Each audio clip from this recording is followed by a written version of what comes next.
Well, we won't get any time off this offseason, will we? The speculation is going to run rampant every single day, either that or actual news. We're not at the actual news portion yet, but there is a lot of speculation about Brandon Aiyuk and what the 49ers might do regarding his contract situation moving forward. I think it was an ESPN today. Somebody theorized that they might trade Brandon Aiyuk. And obviously, nothing is off the table, especially given the 49ers situation of roster building, which I'm going to explain in detail here because we also have a little bit of a salary cap update to go with this.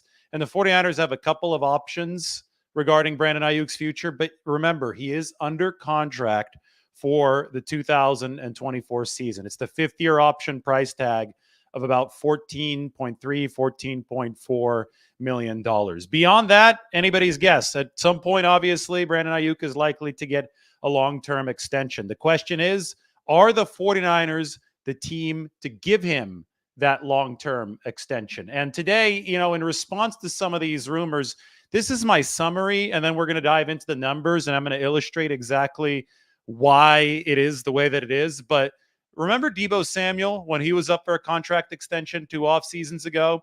And word came out, I think it was leaked through the Jets, that the 49ers were demanding a king's ransom if they were to move off of Deebo Samuel. I think that's going to be their same play with Brandon Aiyuk.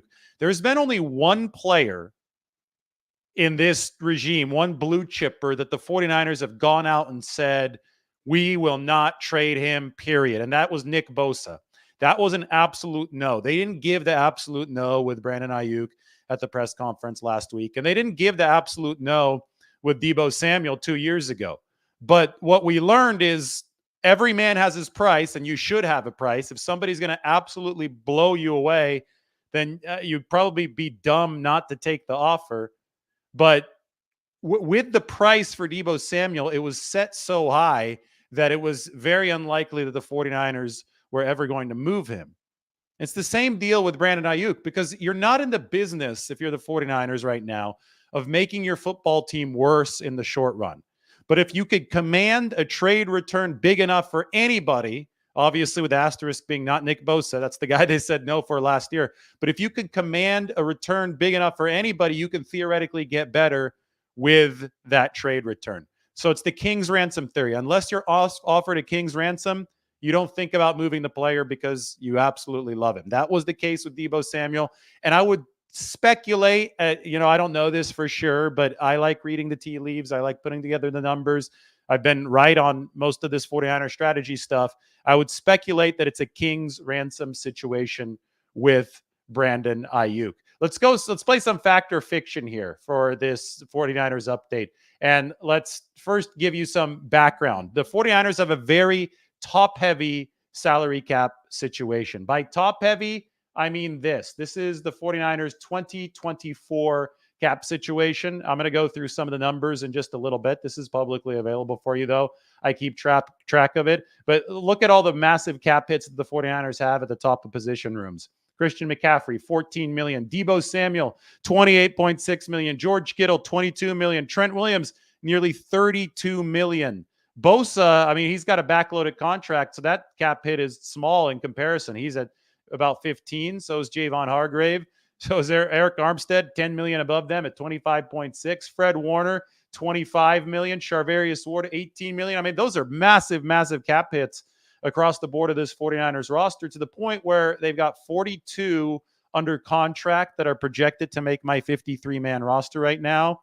And between the 8 or so players that I just listed, most of the $281.8 million in cap liabilities lie there. I project that the salary cap is going to be between $240 and $250 million. The NFL, according to a report today from Pro Football Talk, might announce a salary cap in the coming days as high as $250 million, which would be a good thing for the 49ers. The higher, the better. It's all tied to league revenue.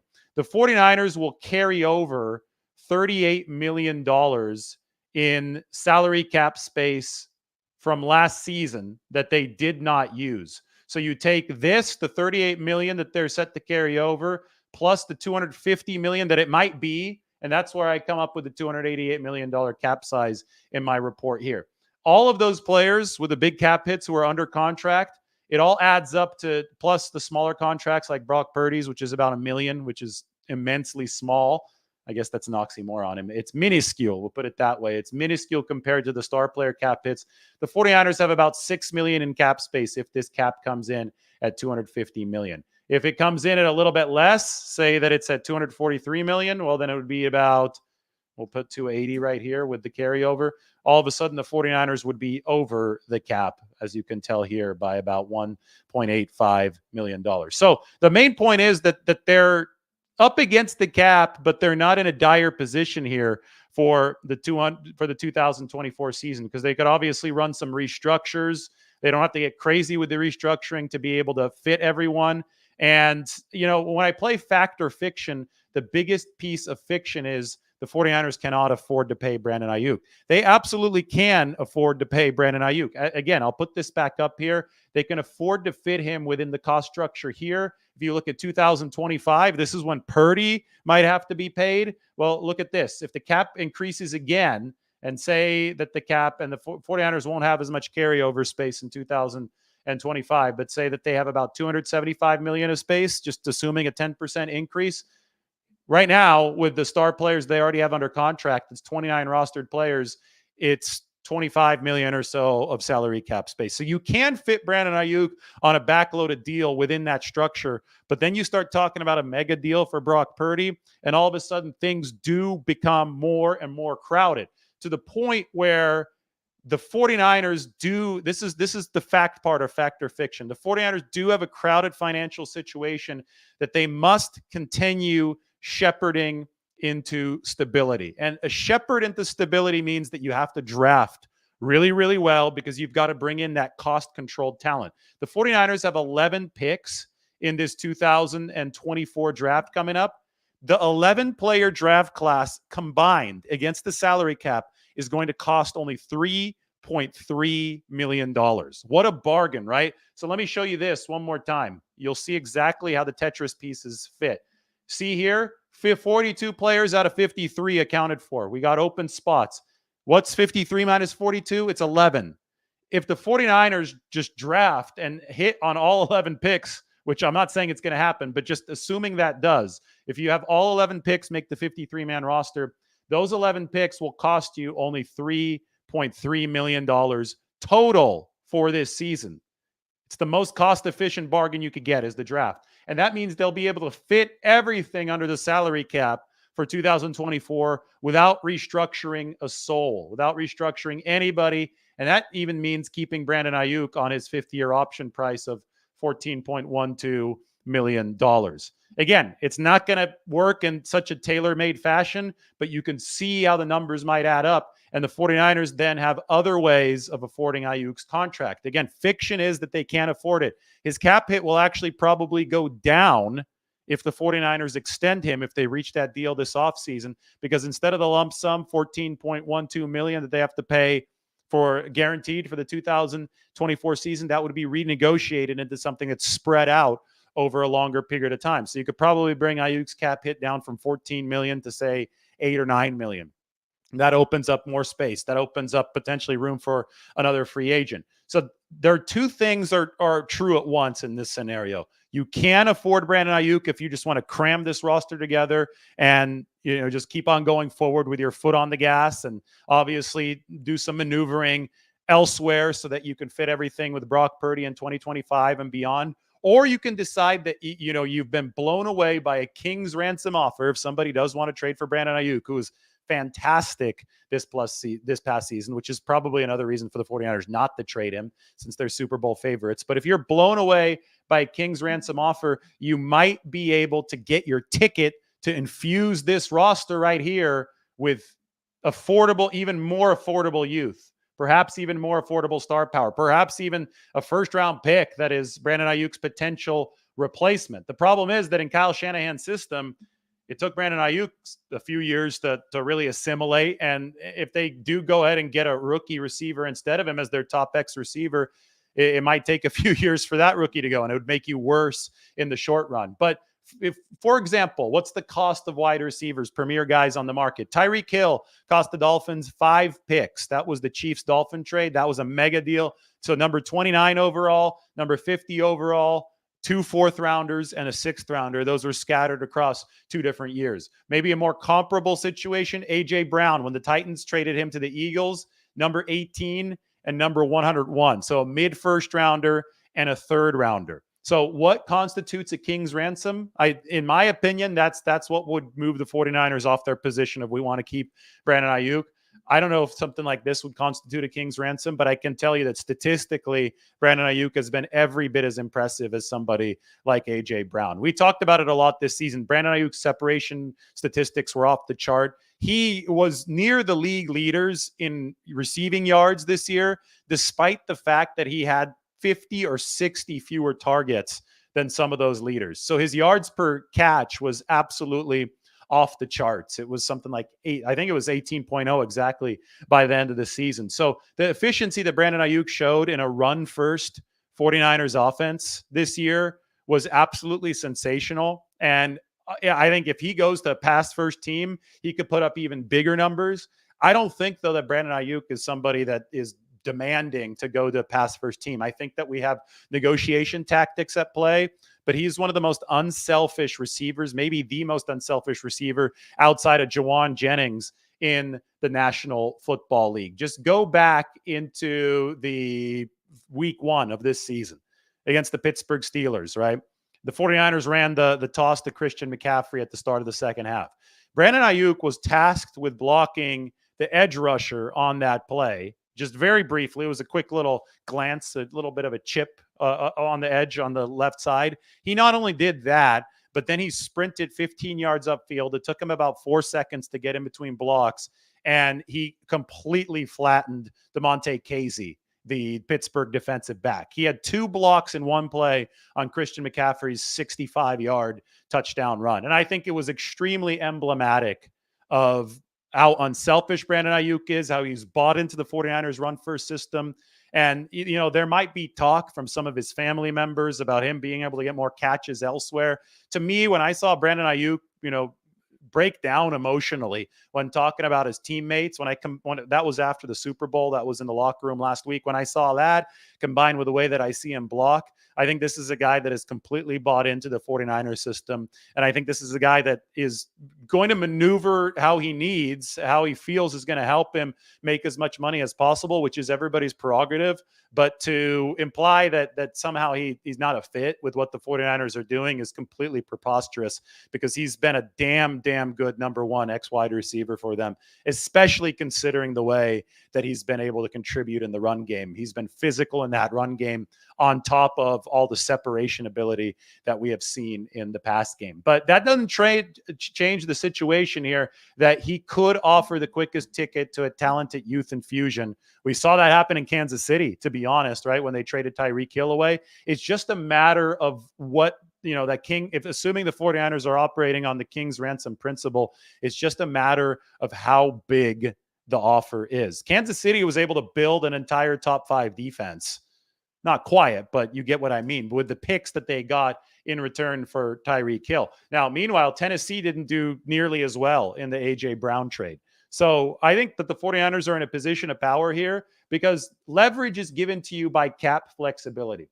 And when you look at the actual numbers, when you look at the fact that this football team does have room here in 2024, especially because their draft class is set to be very efficient, costing just $3.3 million. That fits well within the structure. Even if you look at 2025, you can see some of the machinations the 49ers can make, because there's some outs out of these contracts in 2025. So the situation actually becomes a lot easier to manage than a lot of people are making it out to be. I'm not pretending that Brock Purdy's contract is not going to be complicated and it's not going to force the 49ers to make some decisions, but you can already see ahead of time that the 49ers will be able to make some of these things work. And to be honest, the case of Brandon Aiyuk, you know, he can offer the quickest ticket to a talented youth infusion if you trade him.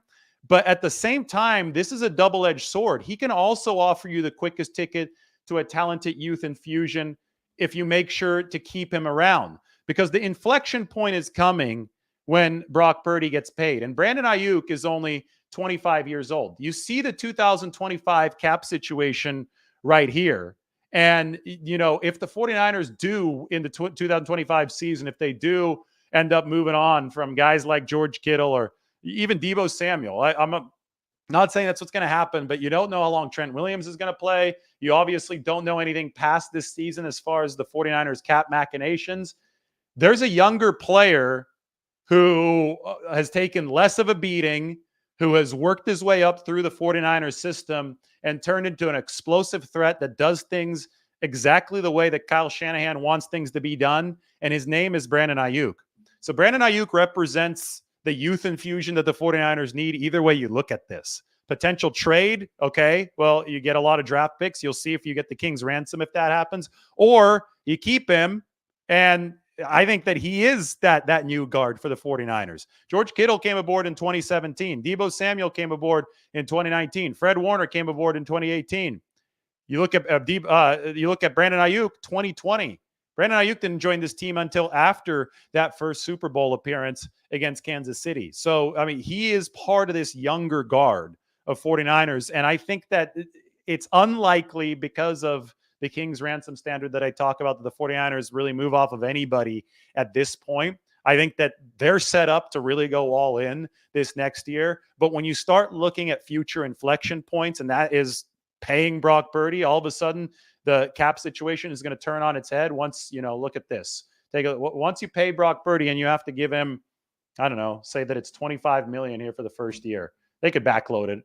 All of a sudden you're out of salary cap space, and you still have 29. You still have about 33 players to take care of. So if that happens, then the 49ers are going to have to make concessions elsewhere on the roster. They're going to be as creative as they can if and when they cross that bridge for Brock Purdy, but they're obviously going to have to be more QB centric when it comes to the financial model, instead of what we see right now. And that is Brock Purdy making $1 million on the cap and the top heaviness of the roster happening elsewhere. So the 49ers have that crowded situation. They've got to continue shepherding it into stability. The biggest potential challenge is probably coming in 2025. It's always important to look toward the future, but you also have to keep your mind in the present. And I shared the Bill Walsh quote with you the other day. You can't be blinded by the drama of a Super Bowl loss and the disappointment, right? The sheer disappointment to think that you have to blow everything up just to move forward. Sometimes you got to realize that you're really damn close. And maybe the best thing to do from a probability standpoint, and you see the 49ers are already favorites to win the Super Bowl next year, is to make sure you got the same guys, make them run it back, but also improve some of the weaknesses of the football team. And I think the simplest option is usually the true one. That's what Occam's razor is called. And the simplest option is, well, the 49ers have to deliver on the weakness that was the only weakness, I think, holding back their number one offense in 2023, and it was the offensive line. You've got to improve that front, especially the right side. So can you do that while retaining Brandon Aiyuk? I think so. I think, when I study this, I look at the 2024 sheet. I see room to pay people. I see a couple more restructures possible. You don't want to push too much of that money into the future for obvious reasons. I mean, in 2025, you could see the dead money situation is robust already. So you would run into cap hell sooner rather than later if you surfed past the point of no return as far as restructures go. But I don't think that you're there yet. And I also do think that other maneuvers like extending Charvarius Ward can lower his cap hit. And obviously extending Brandon Aiyuk, that is a self-helping policy right there, because it can lower his cap hit of $14.1 million. So you need to stay focused if you're the 49ers. Focus on what needs to actually be improved and try to preserve what isn't broken right now. And obviously Brandon Aiyuk is one of those players that wasn't broken this season. He delivered big time at the wide receiver position. It would take a king's ransom, in my opinion, for the 49ers to move off of him. That's my analysis of the rumors today. I get it. It's nuanced. It's the only way to look at this. People seem to be sure in one direction or the other, but being certain about this just means that you're a fool. You do not know how the 49ers are going to operate, because even they don't know how they're going to operate, because they need to evaluate offers and they need to evaluate the market as it develops. All the while, they're going to be negotiating or trying to negotiate with Brandon Aiyuk's representation. They're going to be trying to sign some more free agents once the new league year starts. That's in less than a month. And the best thing for them is, and they have to make sure they capitalize on this even in the post Adam Peters era, they have to scout these college players so well that they take advantage of the efficiency that is available from this 11-player draft class, which is just going to cost $3.3 million total for all 11 players. All right, 49ers Q&A. Let's get going. 20 minutes in. Idiotic tirades. That's a funny name. First round picks are a gamble. All picks are a gamble. Every single pick is a gamble. So that's why I say King's ransom, because you know Brandon Aiyuk is good. You know you're trying to win a Super Bowl next year. You would have to be blown away to move off your position. Blown away in a similar fashion to how the Chiefs were blown away by that trade for Tyreek Hill. They got a whole boatload of picks and they built their defense with those picks. So put yourself in the 49ers position, arm yourself with option power, see what rolls in, but realize that when we're talking about this, Deebo Samuel didn't go anywhere, and it was never likely that Deebo Samuel was going to go anywhere. I don't think it's very likely for Brandon Aiyuk either.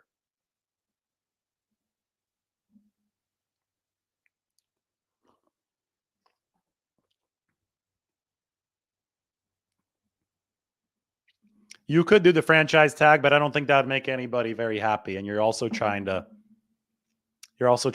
keep good culture in the building. I think one thing that the 49ers have done is they've taken care of their own. Every single A-lister that they've drafted and developed with this regime has been paid by this regime. I understand that at some point, especially as you get nearer and nearer the payday for Brock Purdy, you might have to reshuffle the assets, right? To infuse yourself with some more economical ones. So I totally understand that. But the track record is that the 49ers like to get this done. They don't like to draw it out into franchise tag situations.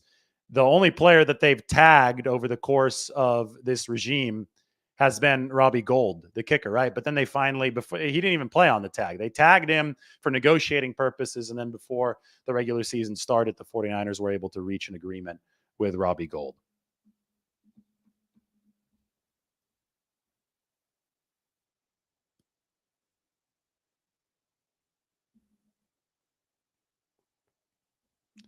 I don't think that the chances of trading Deebo Samuel are very big at all, because it would incur the 49ers $21 million in dead money this year. What's happened is that they restructured Deebo Samuel a couple times because they're really committed to Deebo Samuel. Fans, for some reason, today are talking a little crazy about the value or lack thereof from Deebo Samuel. There's not a lack of value. He's very important to the 49ers offense and to their mentality. But because they doubled down on Deebo Samuel, gave him some signing bonus that stretched out over the course of the cap, if you traded him, you would owe all of that money on the cap at once, and it would only save you about $6 million. And you'd be paying $21 million in dead money. It wouldn't be economically efficient to trade Deebo Samuel at all. The most tradable asset is Brandon Aiyuk, because another team could just give him a new contract and they could tailor the contract to the way they would want to, since he's entering that 5th-year option, and then it's a clean slate after that. So you look at, if the 49ers are in the mood to just rack up assets, Brandon Aiyuk is their most valuable chip, right, to deal in that regard. But I think they want both of these guys. They had the number one offense in all of football this past year, and I think they want to keep it that way. And I think they want to improve some of the things that weren't good with that offense, such as the right side of the offensive line. I do think that has to be a priority for the 49ers. Now, if you can directly tie Brandon Aiyuk and moving him with improvement of the right side of the offensive line, all of a sudden we're talking, right? All of a sudden we're saying, okay, wait, could this make the 49ers better right now? But that's a really hard thing to do, which is why trades aren't all that common, especially trades like this. It's a really hard needle to thread to make your team better in the now when you trade away a player as good as Brandon Aiyuk or Deebo Samuel. It's a very hard needle to thread, and the 49ers are not trying to be good in 2028 or 2029 right now. Their first and foremost priority is to be good in 2024. Christopher Lockwood. Doesn't like not signing homegrown stars. DeForest Buckner comes to mind. The one difference with DeForest Buckner is that this regime didn't draft him. He was a holdover, drafted in 2016 by Trent Baalke. So I don't think there was that same attachment, which is why if they move on from Brandon Aiyuk, it would be a true inflection point, because so far they have paid every single one of their A-listers that they've grown at home. I will put the 49ers strategy up on the screen here for you, because I always like going back to this at times like these, because I really believe that it helps us. The reason I made this is because it helps us map out the 49ers course of action. So here it is, the 49ers building strategy. Acquire and develop A-list players. That's the first goal, number one. So they've done that. They acquired Brandon Aiyuk in the first round of the 2020 draft. They developed him over the past 4 seasons.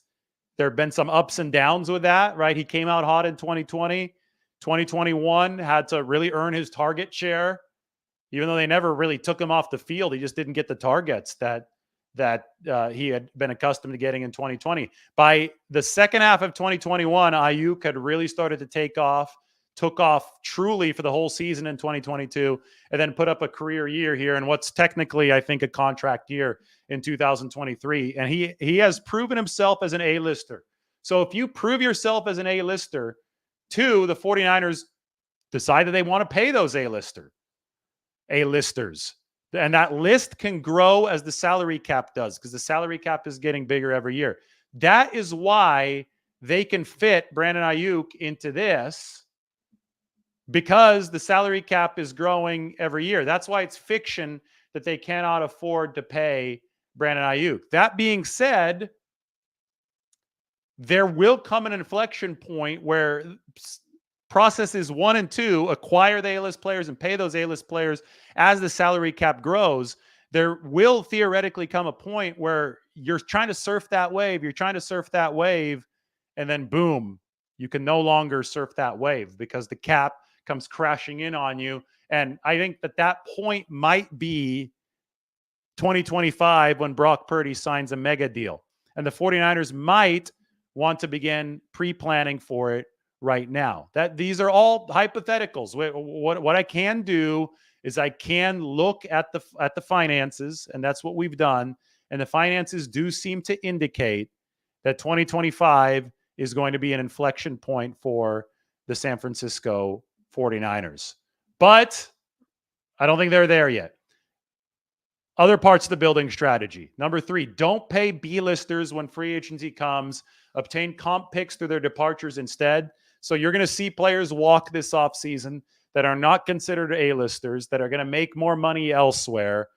I think somebody like Chase Young might actually fall into this category, because I don't think he's an A-lister, at least after his knee surgery.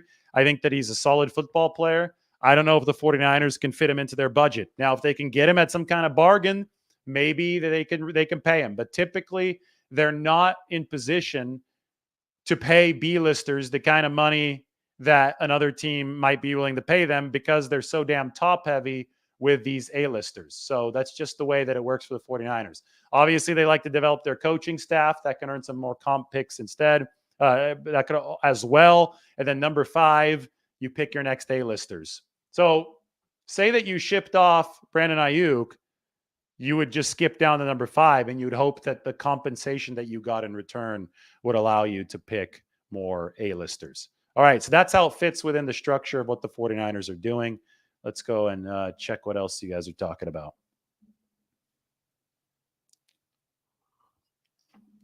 I mean, the Bosa brothers playing together, that would be dependent on San Diego or Los Angeles. We'll just call him San Diego, though, for the sake of the show. That'd be dependent on the Chargers letting go of Joey Bosa. He's still there. So until that happens, if and when that happens, I don't think it's that realistic. But if it does happen, hey, maybe the 49ers can work something. Again, just, I'll keep on putting this up there. There's more room here than people seem to think. They've got over 6 million in room, even with a fairly aggressive projection on my front. And the draft class is only going to cost 3.3 million. By fairly aggressive, I mean I haven't done any restructures. And they can restructure somebody. They do every single season. There again, you'd never know where that house of cards is going to collapse with the restructures. The 49ers of the late 1990s did run into that wall ultimately. So you've got to play it by feel and you have to be careful. But I do not think that the 49ers think that they're at the end of the rope with the restructures. Mike points out that Joey Bosa's contract is tradable. They're in the AFC. If I'm Jim Harbaugh and I show up with the Chargers, though, I see a Bosa and I don't want to let him off my team. I would think I could try to build around him, especially since Harbaugh is one of those guys that's been able to turn an NFL team around quickly, right? He inherited a 49ers team with a lot of talent in 2011 and took them right to the NFC title game. So I don't know why he would want to show up in San Diego. I'm saying that on purpose at this point. I don't know why he'd want to show up in San Diego and start jettisoning Nick Bosa or Joey Bosa. I don't want to be that announcer that confuses Nick and Joey Bosa. Although it'd be crazy if they're both on the 49ers. I don't know. We don't know if Chase's contract is going to be affordable. Edge rushers are typically overpaid on the open market. Somebody might offer him a lot of money just because of the performance that he put up in the Super Bowl, and it might not be something the 49ers are able or comfortable to match. So it's one of those things where we don't know until the market actually dictates what happens here. Is it correct to say a big reason why the 49ers struggled when Debo was out was because the offense was often planned around him as the centerpiece? Wondering if an approach would work planning more on Aiyuk. Yes, it is true. And that's why this Debo Samuel talk, you can't be this disrespectful, Debo Samuel. I'm not talking to Vincent. I'm talking to a lot of the stuff that I've seen all over the internet this year and lately, especially. I mean, the 49ers offense is built on the threat to pass or run out of any given formation. And the fact that Deebo Samuel can do both makes him immensely valuable. He's a tone setter. I mean, don't forget what he did against Philadelphia this year. Completely embarrassed the Eagles. You can't, I mean, this offense is much worse without Deebo Samuel in it, period. There's a reason they paid him as much as they did. There's a reason why they played so much better when he was available. Is he going to have less productive games? Yes. Was the Super Bowl one of those less productive games this time? Yes. But again, you're looking at the big picture here. And this was the number one offense for many reasons, and Deebo Samuel was one of them. Now, Brandon Aiyuk and Deebo are totally different types of players. I think Aiyuk serves his purpose as the X wide receiver. He obviously blocks, but he separates downfield. Debo's not nearly as good of a separator, but he's a bulldog that can run or catch the ball. And he gives you that adaptability from a play calling perspective and keeps defenses on their heels. You say Debo or Aiyuk? I say Debo and Aiyuk is what optimizes your offense. And again, you would have to go back to getting a king's ransom for either one of these guys to justify not having them on your football team, because that's the only way that you potentially can take steps forward and become better, because not having Debo or Aiyuk on your football team is a quick ticket to make you worse. I have no idea what Chase Young would sign with the 49ers. He has to get offers from other teams first. That's what March is going to be for. So we'll see what he's offered elsewhere. We'll see if the 49ers can keep him, but I do think this will probably stretch to free agency for Chase Young.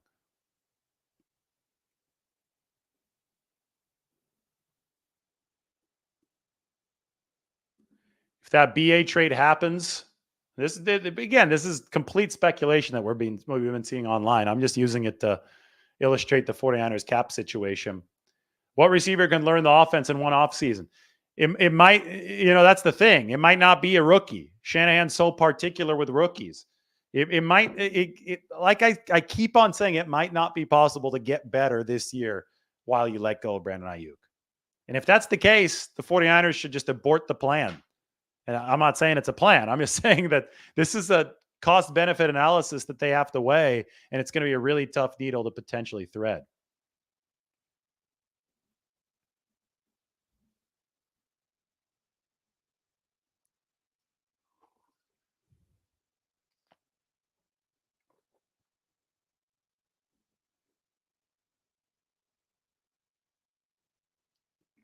Thank you, Table Tennis. I appreciate you. Michael Slaughter says third and Jawan. To answer this question, yes, I do believe the 49ers will cut Isaiah Oliver, and that will save a couple $1,000,000.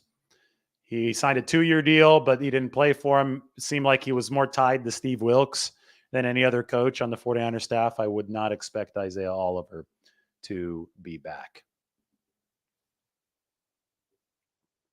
Here's another good point. Purdy and Aiyuk have too much chemistry. Can't lose him. That's huge too. It's like everything that's out there nowadays, you've got to take with a grain of salt. And I'm not the guy that's going to say never, because I do understand that an inflection point is coming. But I also understand the factors at play.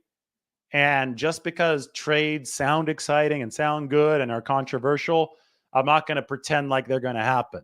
I'm going to outline what would need to happen for some of this so people understand and contextualize it. But I think in the process of outlining this and showing you the 49ers financial plan, you start to understand that it's not as likely as some people make it out to be. Seems like they've had an open line of communication with Washington for a long time. Going back to the Trent Williams trade in 2020, that obviously paid off big time for the 49ers. This is what I'm saying. I think the 49ers can keep both.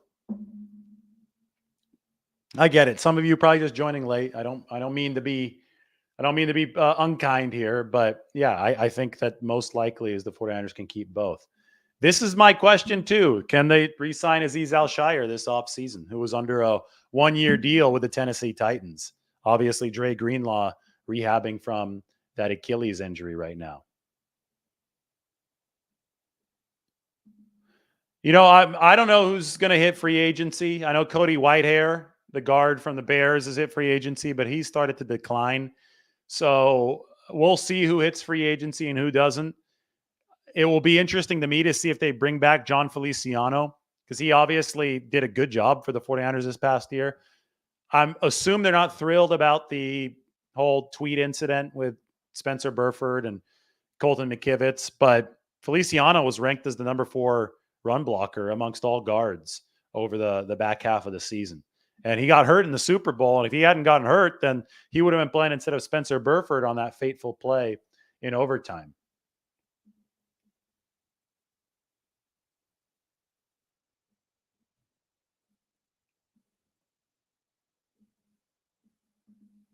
I mean, Jake Moody's obviously going to be back. He had a good rookie season.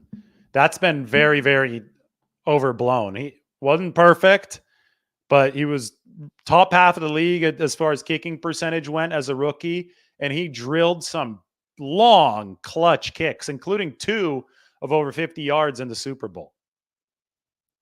And the extra point wasn't a miss. It was it was a block. It wasn't like he was missing left or right. It was a block.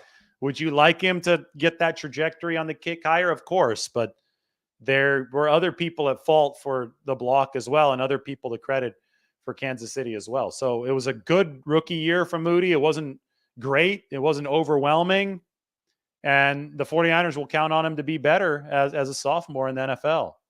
But making 2 50-plus yarders, including one there at the very end, which was absolutely massive to give the 49ers that 3-point lead, you can't really say enough about Jake Moody and the clutch down the stretch there of the postseason after he obviously had missed earlier in the postseason. To be able to deliver against the Chiefs in the Super Bowl, I thought that was big time. I think the problem with the tight end room is that beyond George Kittle, it's not looking too great, right? Braden Willis has been a good role player. We'll see about Cam Latu next year. He was on IR all season. He's got to solve his drop issues when he gets a second chance in the preseason and training camp for the 49ers. But right now, it's George Kittle carrying that tight end room. Could the 49ers move up in the draft those 11 picks? You always can. You could package some together. But I think that numbers are very valuable to the team for infusing the roster. And again, it's only going to cost $3.3 million to pay all 11 of those guys against the cap. And that to me is a big, big deal. Cost efficiency for the 49ers through the draft.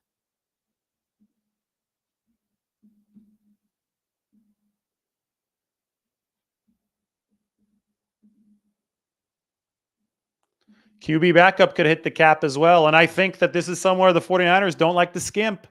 They were able to get Sam Darnold on a very team-friendly deal this year. I don't think they can get him back on that because somebody probably is going to give him a chance to compete for the starting job.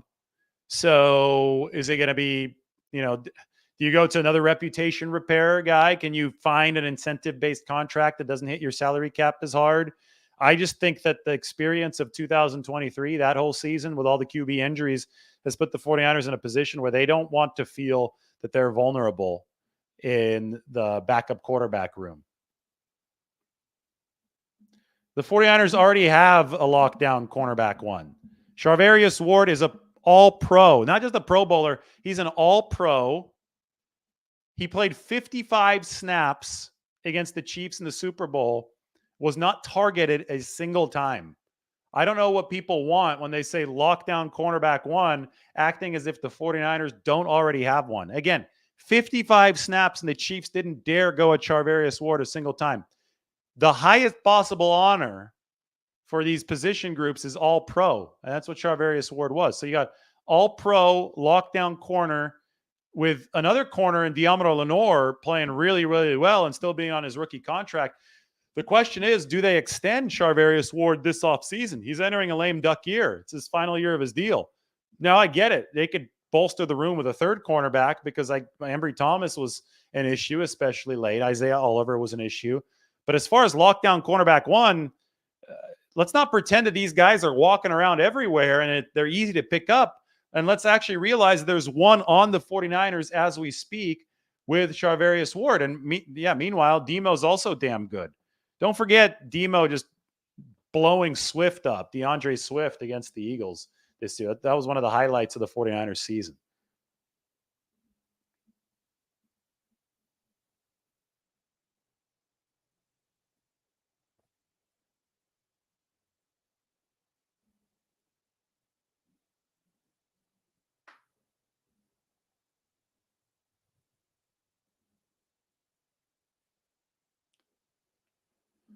We got a content idea. Explain NFL financial Tetris, cap, dead money, deal structures, restructures, cap hits. Oh, so you want to know? Yeah, well, I could briefly do this here. Why don't we go to Nick Bosa's contract so I could explain to you how this works. Go to Nick Bosa over the cap. And I'll make a separate video for this by your request, but for the time being, we could look right here.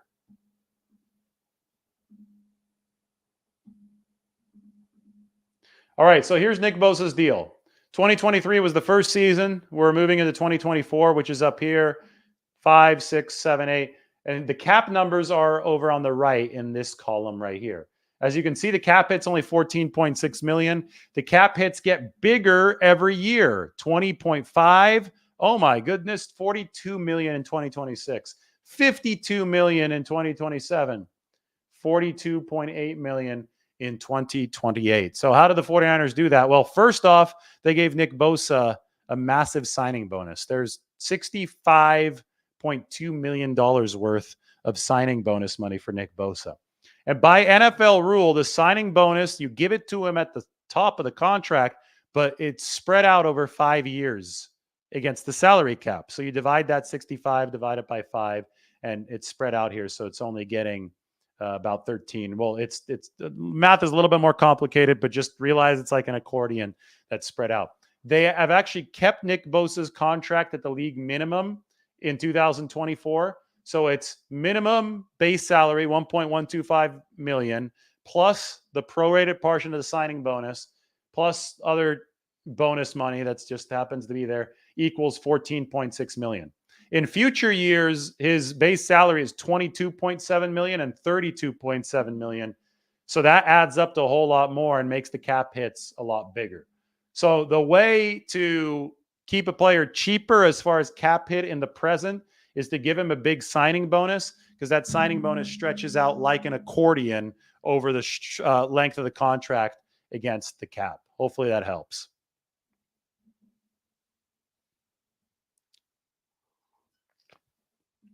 And then, the thing is, once they get to that 52 million year, You can run, if you're managing your finances well, you can run another restructure to lower that. And theoretically, the cap is going to be higher at that point. The 2024 cap, according to a report today, might approach 250 million. To me, that's significant because that means that the 2025 cap might approach 275 million. It's tied to NFL revenues. So this whole Taylor Swift thing is actually great for the 49ers. You bring more female fans in, the whole business aspect of the league, it turns into a multiplier effect. That's going to come back and make a bigger salary cap. And a team like the 49ers, dealing with the financial situation that they're dealing with moving into future years, they can use that bigger salary cap. So you want higher NFL revenues if you're the San Francisco 49ers.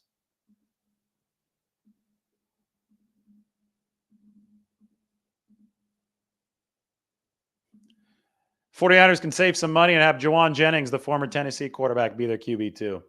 I like the thought. Not bad.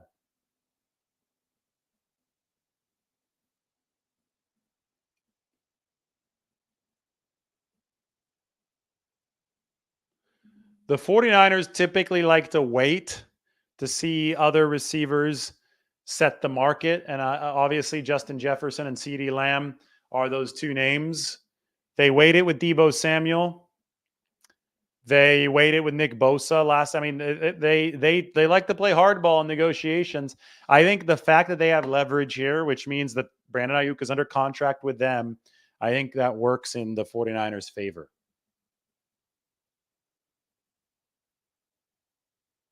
See, we have a newish NFL fan being Butterfly. So that helps explain why the revenues are going up. More fans, more revenue, more salary cap space for teams. It's all tied together. Mike Evans is a free agent this year, too. Some of that might benefit the 49ers when you've got such a big supply of premier wide receivers. Could be something that's depresses the value of Brandon Aiyuk on the open market.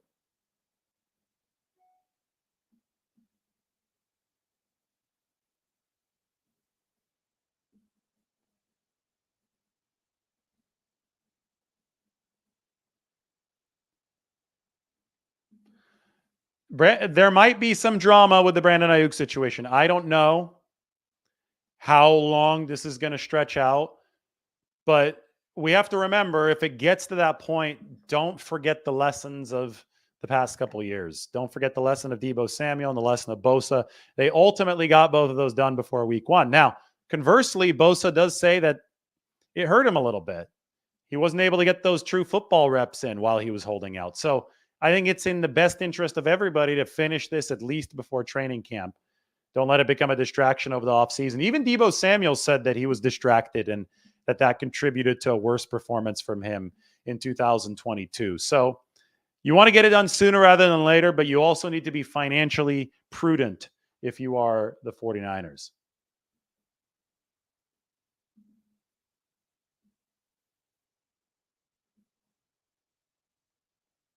This is a great point. If Aiyuk is on the roster after the draft, he's staying for 2024. If you do trade him and you want to get better immediately, which needs to be the goal for the 49ers, you would need that draft capital to come back to you before this draft, where the 49ers currently have those 11 picks.